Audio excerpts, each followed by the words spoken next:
So mayong adlaw mga busing no. So for today's video nga pala, yan dito tayo sa tabing highway sa may papasok papuntang Rio Toba. So ngayong araw mga boss no, ipapakita ko sa inyo kung paano talaga magkaroon ng totoong pera mga boss. Dito lang sa tabing kalsada yan mga busing. Kailangan mo lang magsikap talaga. Kahit sa tabing kalsada ka lang pala mga busing. So mayroon pala talagang pera dito. Kailangan mo lang magsipag at magtiyaga mga boss.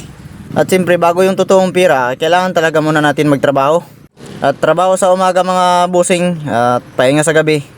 At ito nga pala dito, andito ang aming mga kagamitan.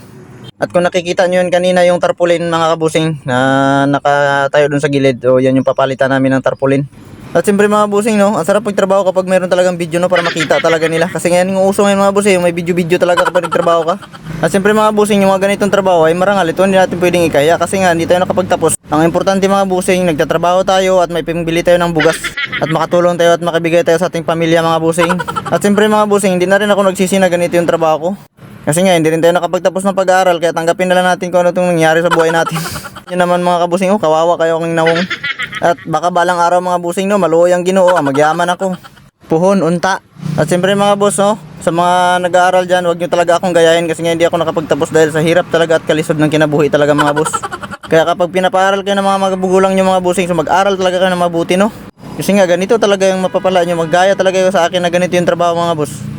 At isipin nyo talaga mga busing ang inyong life no, mapaganda talaga kapag nag-aaral kayo, mag-aral talaga kayo ng mabuti. At isipin nyo talaga mga kabusing ang inyong kinabuhi, ang inyong kahimtang, lalo na ang inyong tatay na nagtrabaho mga kabusing no, sa araw-araw at pagod mga busing para lang mapasuportahan kayo sa inyong pag-aaral. Kaya mag-aral talaga kayo mabuti mga boss. Kasi ang inyong pagsisikap mga busing kapag nag-aaral kayo, hindi yan para sa ibang tao kundi para lang sa inyong sarili at maging pagpaganda ang inyong mga buhay mga busing. Kaya tingnan nyo kung mga kabusing no, pagod din talaga mag-drive mga boss. Kaya dito muna tayo sa kabila at magbisita tayo dito ng project sa kabila.